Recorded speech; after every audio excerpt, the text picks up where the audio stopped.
नमस्कार। द देसी अड्डा पर आपका स्वागत है। मैं हूं राकेश तिवारी। देखिए, एनडीए में सीट शेयरिंग के बाद अब मंत्रिमंडल का विस्तार होने वाला है। मंत्रिमंडल विस्तार को लेकर बिहार में तरह तरह की अटकलें लगाई जा रही है।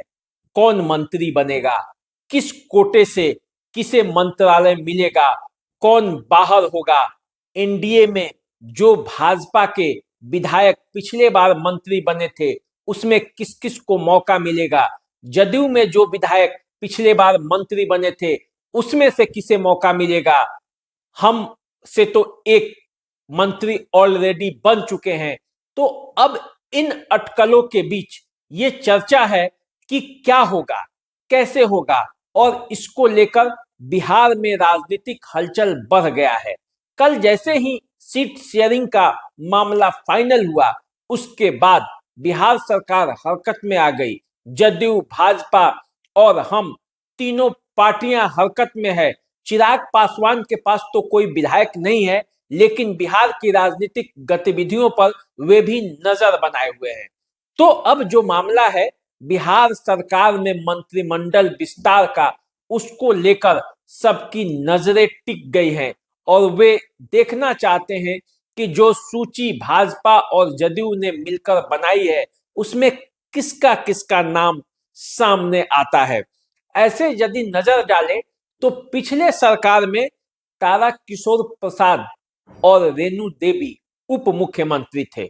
उनके जगह पर इस बार सम्राट चौधरी और विजय सिन्हा उप मुख्यमंत्री ऑलरेडी बन चुके हैं। जदयू और बीजेपी की जो सरकार थी उसमें नितिन नवीन, मंगल पांडे, नीरज कुमार सिंह, जीवेश मिश्रा, शहनवाज हुसैन, आलोक रंजन झा, अमरेंद्र प्रताप सिंह, प्रमोद कुमार, सुभाष सिंह, नारायण प्रसाद, जनक राम, रामप्रीत पासवान और राम सूरत राय, ये सभी बीजेपी के कोटे से मंत्री बनाए गए थे। जदयू कोटे की अगर बात करते हैं तो विजेंद्र प्रसाद यादव, अशोक चौधरी, मदन सहनी, मोहम्मद जमा खान, विजय चौधरी, श्रवण कुमार, जयंत राज कुशवाहा, संजय कुमार झा, लेसी सिंह, शीला कुमारी, सुनील कुमार, ये सभी जदयू कोटे से मंत्री थे।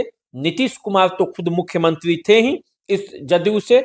इसके अलावे मुकेश सहनी वीआईपी से तो जिन्हें बाद में हटा दिया गया, और संतोष कुमार सुमन जो हम से मंत्री थे। तो ये पूरी मंत्रिमंडल है जो पिछले बार भाजपा और जदयू की जब सरकार बिहार में थी तो ये सभी मंत्री बने थे। इस बार कुछ परिस्थितियां अलग है। संतोष कुमार सुमन ये तो मंत्री बन चुके हैं, लेकिन वीआईपी के जो मुकेश सहनी है ये बाहर है, क्योंकि ये गठबंधन में भी अभी तक नहीं जुड़े हैं। तो मुकेश सहनी का क्या होगा ये भी आपको देखना है।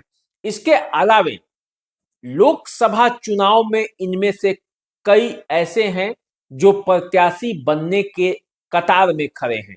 वो चाहते हैं कि लोकसभा चुनाव लड़ें या पार्टी उन्हें लोकसभा चुनाव लड़ाना चाहती है। तो ऐसी स्थिति में इसमें से कई नाम कट जाने वाले हैं। कई नए चेहरों को भी मौका दिया जाएगा। आपने इधर देखा होगा मध्य प्रदेश, छत्तीसगढ़, राजस्थान और हरियाणा को यदि आप लेते हैं तो आप पाएंगे कि बीजेपी तरह तरह का प्रयोग कर रही है, नए प्रयोगों में विश्वास रख रही है। तो क्या ऐसी स्थिति में बीजेपी बिहार भी कई प्रयोग करने वाले हैं?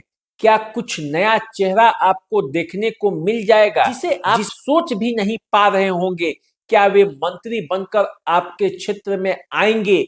ऐसा भी हो सकता है, क्योंकि बीजेपी नए प्रयोगों में विश्वास रखती है और जब से नरेंद्र मोदी की सरकार केंद्र में आई है तब से 14 से जो प्रयोग शुरू हुआ है सिलसिला रुक नहीं रहा है, बल्कि और तेजी से नए नए प्रयोग होते जा रहे हैं।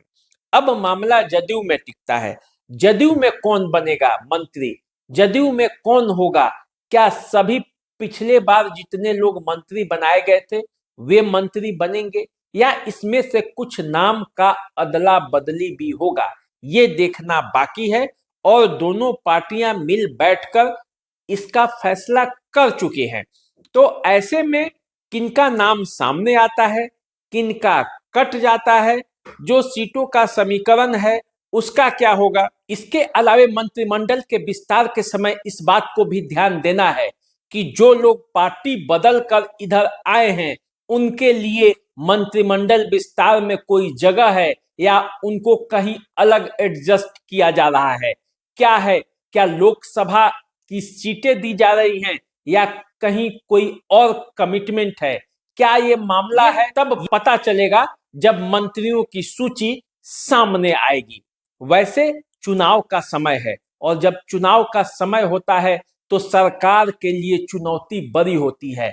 सरकार कई मुद्दों पर देखती है और चुनावी गणित के हिसाब से जातियों को देखना है, फिर क्षेत्र को देखना है, पार्टियों को देखना है और पूरी राजनीति देखने के बाद जो सूची तैयार होगी उसी से ये फैसला होगा, ये पता चलेगा कि अगले जो 1-1.5 साल तक सरकार रहने वाली है उसका स्वरूप क्या होता है। इधर आपने देखा होगा कि बीजेपी का जहां जहां सरकार बना है वहां अति पिछड़ा इन सब वर्गों को अच्छा खासा ध्यान दिया जा रहा है, बीजेपी का चेहरा बदला जा रहा है।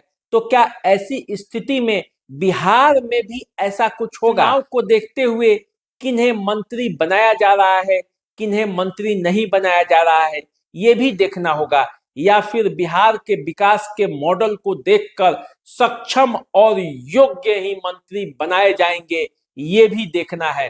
तो चलिए हम इस बात का इंतजार कर रहे हैं कि क्या सूची आती है जिसमें मंत्रिमंडल का गठन होता है।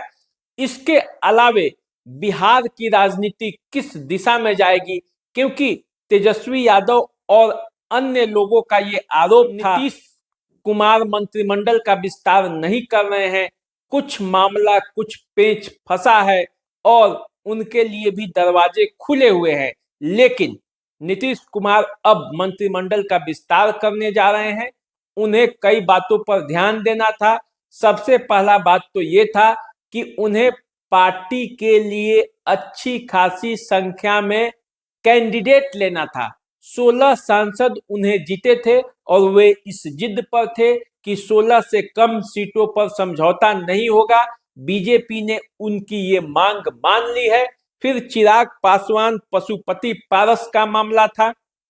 इन सभी मामलों को निपटाने के बाद नीतीश कुमार जैसे ही विदेश से भारत आए और फिर बिहार में आए, उसके बाद से राजनीतिक गतिविधियां बढ़ गई, हलचल बढ़ गया, शेयरिंग भी हो गई है और अब मंत्रिमंडल के गठन का रास्ता साफ हो गया है। देखिए जो मंत्रिमंडल का गठन होने वाला है, जो मंत्रिमंडल का स्वरूप आपके सामने आने वाला है, उसका चेहरा कैसा होता है। फिलहाल आप हमारे साथ जुड़े रहिए, चैनल को सब्सक्राइब कर लीजिए, फेसबुक इंस्टाग्राम पे हमें फॉलो कीजिए। आप हमारे साथ बने रहिए, क्योंकि आप जब हमारे साथ होते हैं तो हमें शक्ति मिलती है। दीजिए इजाजत, अभी नमस्कार।